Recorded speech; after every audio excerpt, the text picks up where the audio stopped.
할렐루야. 오늘도 좋은 날을 주신 하나님께 감사드립니다. 오늘 이 시간 우리에게 좋은 날을 주신 하나님 앞에 나온 모든 믿음의 식구들에게 주님의 임재하심이 늘 함께 하시기를 주님의 이름으로 축원합니다. 옛말에 호가 호위라는 말이 있습니다. 여우와 호랑이가 같이 길을 걸어가니까 다른 짐승들이 호랑이가 겁이 나서 도망가는 것을 여우에게 속은 호랑이가 여우가 두려워서 도망가는 것으로 착각하는 이야기입니다. 바로 여우가 호랑이의 위세를 빌린다 하는 이야기지요. 요즘이야 이런 일들이 많이 없어졌습니다마는 예전에는 수많은 사람들이 이런 호가 호위의 현상을 만들어냈습니다. 내가 누구하고 잘 알고 내가 누구의 친척이고 내가 누구하고 어떤 사이고, 그래서 요즘도 유행하는 영화 대사 중에 내가 너네 서장하고 밥도 먹고 내가 너네 서장하고 같이 목욕도 하고 내가 너네 서장하고 같이 막 다 했어 하는 이런 대사도 있습니다. 이렇게 권세자와 무언가 하나라도 연결되는 것이 있으면 그것을 빌미로 무언가 편리를 얻으려는 사람들이 참 많았습니다. 그러다 보니 예전에 우리 사회에 많은 일들이 진행하는 데 있어서 그 진행이 공정하지 못하고 권력으로 혹은 뇌물로 혹은 학연, 지연, 혈연 이런 관계들로 밀실해서 소위 말하는 짬짬이로 되는 일들이 많이 있어서 밀실 행정이라는 말들도 나오기도 했습니다. 그래서 예전에는 백, 실력, 돈 무엇이라도 있어야 성공한다 하고 이야기를 하고 백도 실력이다 하는 말까지 나오기도 했었습니다. 우리 성도 여러분들은 어떤 백 가지고 계십니까? 저희 집에는 저는 백이 없고 제 차는 클러치백, 핸드백, 숄더백, 크로스백 뭐 이렇게 몇 개 가지고 있는 것 같습니다. 그리고 하영이도 한두 개쯤 가지고 있는 것 같고요. 가만 보니까 예영이도 가지고 있는 것 같습니다. 백 중에 백이 뭘까요? 최고의 백이 뭡니까? 아이고 악어 가죽 뭐 이럴 줄 알고 제가 그럴 줄 알았는데 우리 성도님들 역시 대단하십니다. 바로 하나님 백인 줄 믿으시기를 바랍니다. 하나님 백이면 뭐든지 할 수 있습니다. 하나님 백이면 불가능이 없습니다. 하나님 백이면 거칠 것이 없습니다. 오늘 우리의 본문이 바로 우리에게 그것을 가르쳐주는 구절입니다. 오늘 우리의 본문이 있는 이 히브리서는 사도 바울이 썼다고 하지만 정확하게 누가 쓴 편지인지는 확실하게 밝혀져 있지 않은 서신서입니다. 히브리서의 저자는 불확실하지만 확실한 것은 이 편지의 독자가 유대 출신의 히브리인 기독교인들이나 또는 유대교를 잘 아는 소수의 이방 기독교인들을 위한 것이다 하는 것이 확실합니다. 그 이유는 히브리서의 주된 내용이 유대교의 교리와 예수 그리스도께서 우리에게 전하신 말씀과 그로 인한 복음을 서로 비교하면서 설명하고 이 복음의 진리와 우수성을 강조해서 이 박해가 오는 그 시대에 박해를 피해서 다시 유대주의, 율법주의로 돌아가려는 이 유대 출신의 히브리 성도들과 유대교를 잘 아는 성도들에게 주님을 믿는 믿음 안에서 이 복음 안에서 인내하며 박해를 견디며 신앙생활을 하도록 격려하는 내용들로 가득 채워져 있기 때문입니다. 오늘 우리의 본문은 그러한 내용 가운데서 예수 그리스도께서 우리와 하나님 사이에 새 언약의 대제사장이 되셔서 우리의 죄를 담당하시는데 세상의 다른 제사장들처럼 염소나 송아지나 양이나 이런 것들로 예물을 삼아서 제사를 드리는 것이 아니라 당신의 생명과 당신의 피로 영원한 속죄를 이루시는 제사를 단번에 드리시는 대제사장이 되었음을 설명하는 내용 가운데 일부입니다. 그 내용을 설명하는 가운데 우리에게 대제사장이신 주님께서 우리와 함께 계셔서 우리의 모든 죄와 허물을 담당하시고 구원을 이루신다는 것을 이야기하는 1절의 말씀을 우리가 주의해서 보아야 합니다. 백 중에 백은 하나님 백인데, 그 하나님께서, 그 삼위일체의 하나님이신 그리스도 예수님께서 우리와 함께 하신다는 것입니다. 5년 전인 2014년 여름에 더위가 한창일 때 영화가 한 편 개봉됐습니다. 아직까지 누적 관객 수로는 1등을 유지하고 있는 이 영화 명량이라는 영화입니다. 이순신 장군이 울돌목이라는 곳에서 크게 승리를 거둔 명량대첩을 영화화한 것이 바로 이 명량이라는 영화입니다. 이 영화에서는 역사적인 사실 그리고 영화적인 이 픽션, 이런 것들이 서로 섞여져 있지만 역사적인 기록물로 남아서 팩트, 사실로 인정되는 것 중에 하나가 이 영화의 유명한 대사, 신에게는 아직 12척의 배가 있사옵니다 하는 구절입니다.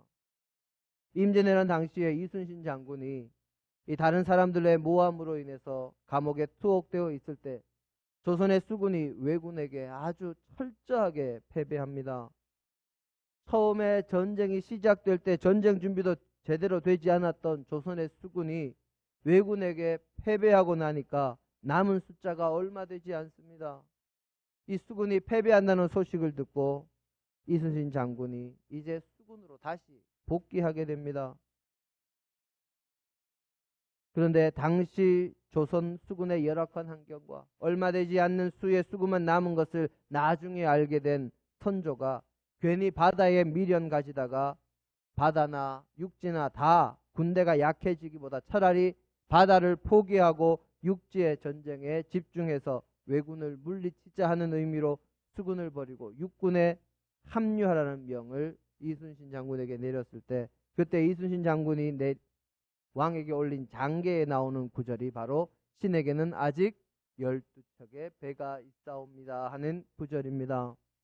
우리가 영화에서 본 것처럼 이순신 장군은 그 12척의 배로 수백 척의 배를 동원해서 수적인 우세를 앞세운 왜군과 싸워서 왜군의 함선 130여 척을 격파하는 대승을 거둡니다. 이순신 장군에게 12척의 배가 남아있기는 했었지만 사실 명량해전을 승리로 이끌 수 있었던 것은, 그리고 이순신 장군이 늘 승리할 수 있었던 이유는 따로 있었습니다. 바로 그것은 거북선을 설계했던 배 전문가들, 그리고 화력이 좋은 무기를 제작했던 무기 전문가들, 그리고 해류의 흐름을 잘 알았던 바닷길 전문가인 사람들이 이순신 장군 옆에 있었기 때문입니다. 또 배 12척이면 충분했던 것이 아니라 정말 부족한 숫자였지만 이순신 장군을 믿고 함께했던 이 전문가들, 그들뿐만이 아니라 이순신 장군과 나라를 위해서 죽기를 각오하고 싸워준 그 병사들이 있었기 때문에 그 승리가 가능했던 것입니다. 이순신 장군이 대단하시기도 했지만 이렇게 주변에서 돕는 이들이 있어서 이순신 장군의 승리는 가능했던 것입니다. 많은 사람들이 세상을 살면서 어려움을 겪을 때, 여러 가지 문제가 생겼을 때 다들 남은 것이 없습니다, 그렇게 이야기를 합니다. 힘든 일이 생겼을 때 의지할 사람이 없다고 그렇게들 이야기합니다. 사방에서 문제가 발생하고 모든 이들이 자신을 향해서 손가락질하며 여러 가지 일들이 한꺼번에 자신을 압박할 때 사람들은 늘 자기는 혼자라고 생각하고 아무것도 없다고 생각하고 낭망하고 좌절합니다. 그러다 보니 자살 같은 극단적인 선택을 하는 경우도 많이 있습니다. 세상 사람들에게는 어려움이 올 때 주변에 아무도 없을 수 있습니다. 세상 사람들에게는 문제가 생기면 평소에 그렇게 많이 주변에 보이던 사람들이 가장 먼저 사라지고 연락이 끊기고 의지할 이가 없어서 힘들어질 수도 있습니다. 어찌 보면 세상 사람들은 문제가 발생한 것이 어렵고 힘든 것이 아니라 주변에 사람이 사라지고 의지할 이가 하나도 없는 것이 그 사람을 더욱 힘들게 만들기도 합니다. 이순신 장군에게 전문가들이 함께했고 목숨을 걸고 싸운 병사들이 함께해서 어려운 전투에서 대승을 거둔 것처럼 세상 사람들에게는 없어도 우리 믿음의 사람들에게는 있는 것이 있습니다. 바로 예수 그리스도이십니다. 백 중에 백, 최고의 능력자, 최고의 동반자, 최고의 인도자, 최고의 상담자, 최고의 도움이 되시는 주님께서 우리가 힘들 때도, 우리가 어려울 때도, 우리가 기쁠 때도, 우리가 행복할 때도, 우리가 사방이 막혔다 생각되어서 낭망하려 할 때도 언제나 항상 우리와 함께 하십니다. 오늘 우리의 본문 히브리서 8장 1절 말씀을 한번 보시기를 바랍니다.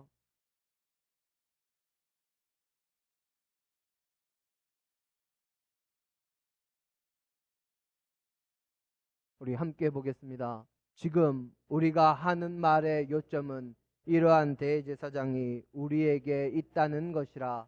그는 하늘에서 지극히 크신 이의 보좌 우편에 앉으셨으니. 아멘. 저와 여러분에게는, 그리고 우리에게는 예수님께서 계십니다. 그 어떤 전문가와도 비교할 수 없는 최고의 전문가이신 예수님께서 우리와 함께 하십니다. 그 어떤 장수와도 비교할 수 없는 제갈공명과 같은 그 어떤 지략가와도 비교할 수 없는 예수님께서 우리와 함께 하고 계시다는 것을 잊지 말아야 합니다.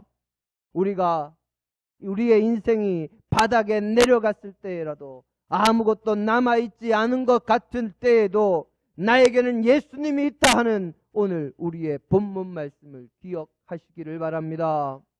주님께서 나와 함께 하신다는 이 말씀 한 구절이 저와 여러분의 영원한 버팀목이 되어줄 것이요, 영원한 승리의 삶과 신앙생활을 보장해 줄 것입니다. 우리는 늘 세상의 것들이 우리에게 없다고 투정하고 원망하며 불평하기가 일쑤이지만, 그 모든 것이 없어도, 그 모든 것들이 있어도 주님께서만, 예수님께서만 나와 함께 계시면 모든 것이 해결되고 기쁨과 행복이 넘치는 삶, 언제나 승리하는 신앙생활을 할 수 있습니다. 우리나라의 경제 발전이 요즘 많이 저조해졌습니다. 세계 경제에 불황이 닥쳤습니다. 기업들의 이윤 추구의 극대화로 인해서 취업도 어려워진 시대가 요즘입니다. 그래서 기성세대보다 생활 형편이 어려워지고 희망도 적어진 요즘 젊은 세대들이 자주 사용하는 말 가운데 하나가 소확행입니다.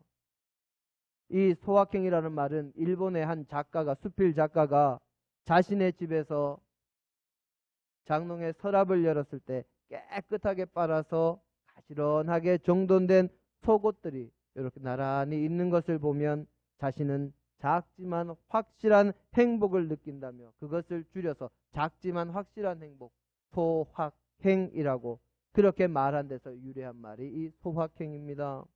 요즘 젊은 세대들은 현재의 무엇을 희생하면서 나중에 무언가를 이루려고 하기보다 당장 지금 자신이 있는 곳에서 누릴 수 있는 행복을 누리며 살겠다 하는 의미로 이 소확행이라는 말과 인생은 단 한 번뿐이라는 욜로라는 단어를 더불어 쓰면서 나중을 생각하며 준비하고 대비하기보다 바로 지금을 즐기려는 그런 경향을 보입니다.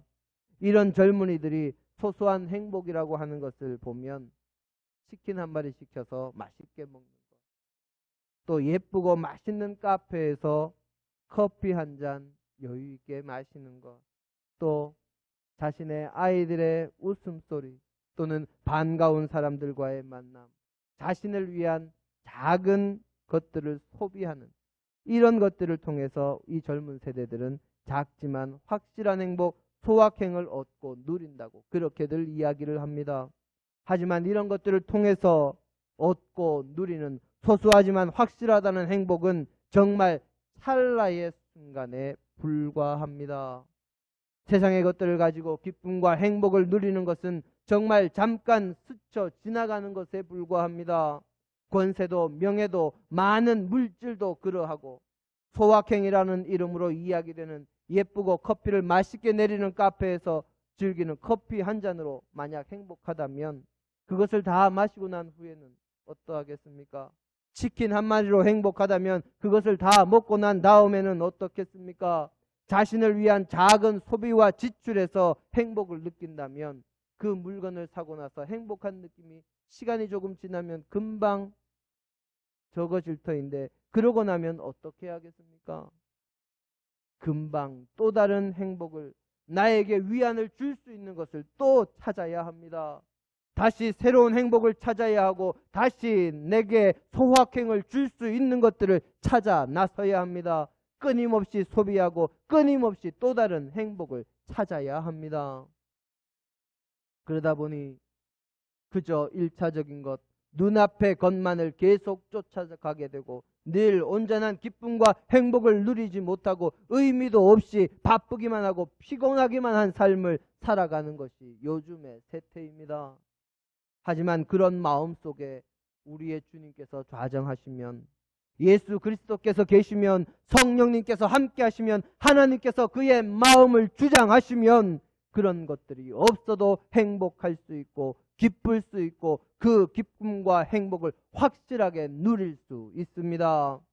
이 행복은 작은 것도 아니요, 일상적인 것도 아니요, 잠깐뿐인 것도 아닌 우리가 상상도 할 수 없을 정도로 크고 놀랍고 영원한 기쁨과 행복과 즐거움입니다.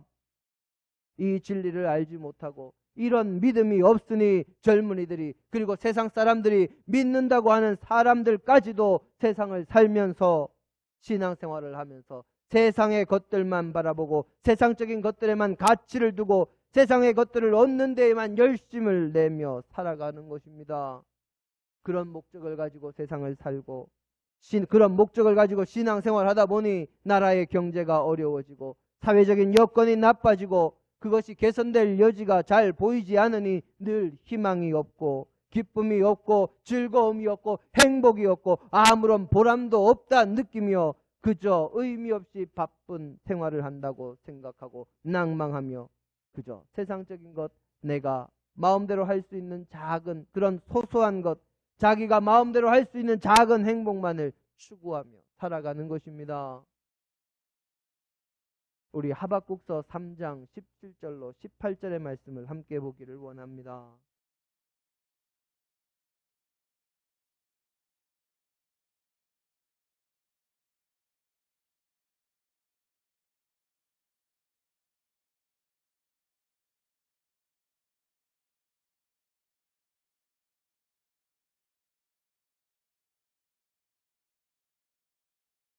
17절과 18절의 말씀 함께 읽겠습니다.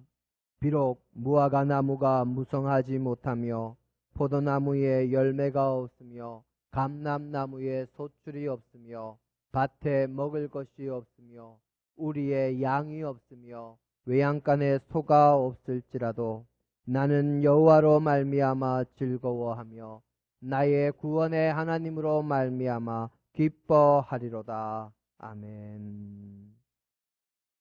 우리가 옛날부터 그리고 많은 사람들이 찬양으로 부르던 하나님의 말씀입니다.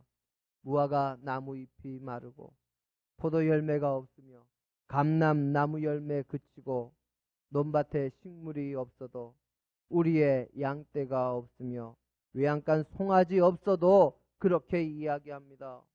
요즘 젊은 세대들 뿐만 아니라 우리 많은 믿음의 사람들이 원하는 세상적인 것들이 지금 하박국 선지자에게는 아무것도 없음을 비유적으로 표현하며 노래하는 말입니다. 세상의 것이 아무것도 없어도, 가진 것이 없어도 하박국 선지자는 여호와 하나님으로 인하여, 구원의 하나님으로 인하여 즐거워하고 기뻐하며 행복하다고 그는 고백합니다. 오직 우리에게 구원의 은혜를 베푸시는 하나님 예수 그리스도 한 분으로 인하여 기쁨과 행복이 넘쳐난다는 것입니다. 우리가 살아가면서 신앙생활을 하면서 그저 세상적인 것들을 바라고 거기에 희망을 걸고 그런 것들을 가지고 누림으로 행복을 찾으면 잠깐 소소한 것들에서는 행복을 찾을 수 있을지는 모릅니다. 하지만 그것은 근본적인 대책이 되지를 못합니다. 우리에게 구원을 베푸시고 영원한 생명을 주시는 주님을 모시고 살 때 우리에게 영원한 기쁨과 즐거움과 행복이 있는 것입니다. 주님의 제자들이 배를 타고 갈릴리 바다를 건너가고 있었습니다. 육지에서 한참 떨어졌는데 갑자기 바람이 거세게 불며 파도가 높이 일기 시작합니다. 갈릴리의 어부 출신인 제자들이 돛줄을 잡고 키를 잡고 모든 지식을, 모든 경험을 동원해서 배를 안전하게 움직여 보려 하지만 잘 되지 않습니다. 바다에서만은 전문가라고 자부하던 제자들이 아무리 힘을 쓰고 아무리 지혜를 모아도 풍랑을 이겨낼 재간이 없습니다. 그때 제자들이 주무시고 계시던 주님을 깨웁니다. 주여, 주여, 우리가 죽게 된 것을 돌아보지 아니하시나이까? 주님께서 일어나셔서 바다와 바람을 꾸짖으시자 곧 바람이 그치고 바다가 잠잠해졌습니다. 우리의 힘과 우리의 능력으로는 문제를 해결할 수 없지만 주님께서 계시면 모든 문제가 해결됩니다. 주님을 의지하면 어려울 것이 없습니다. 주님께 맡기면 됩니다.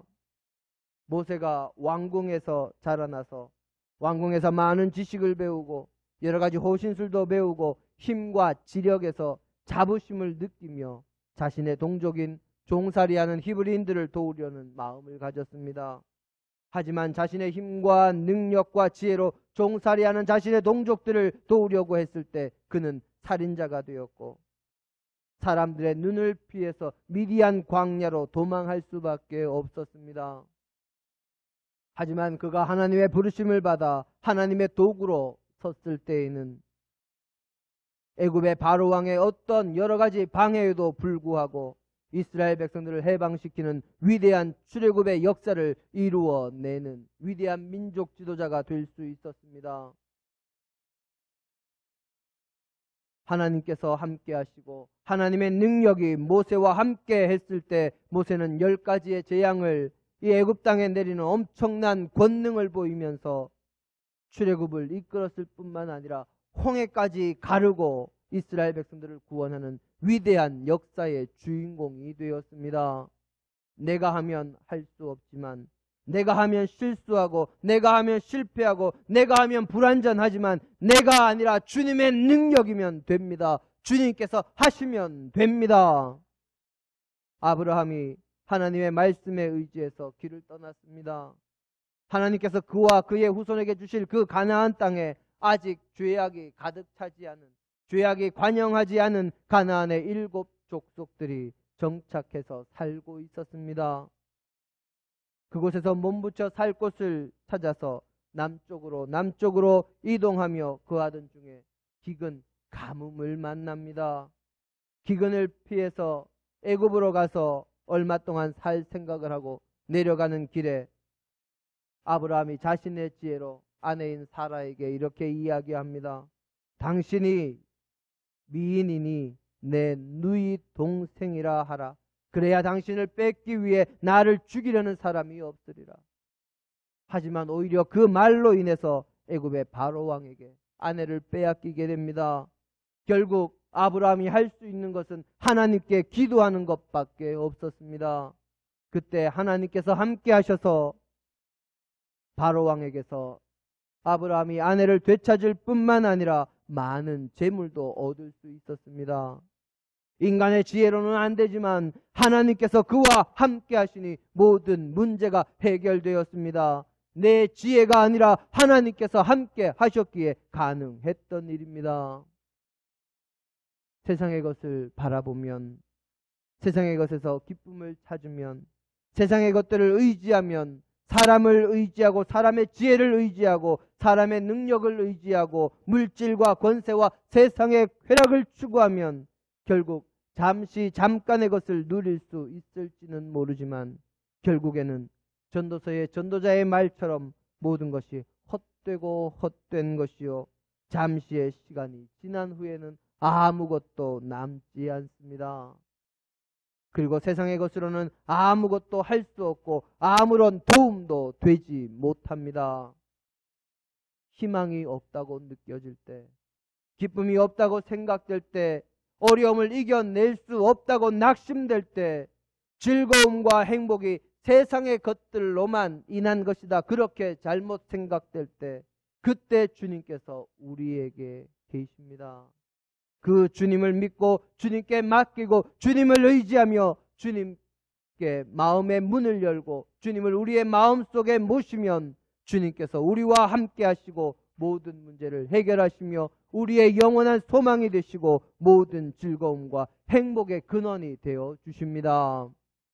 내게 좋은 일들이 계속되고 내게 행복이 넘치고 마음의 기쁨과 행복이 넘쳐날 그때에 주님께서 나와 함께 하십니다. 또 내가 아무것도 없다고 느낄 때, 할 수 없다고 생각될 때, 희망도 기쁨도 즐거움도 다 끊어졌다 생각될 때, 그때도 주님께서 저와 여러분과 함께 하십니다.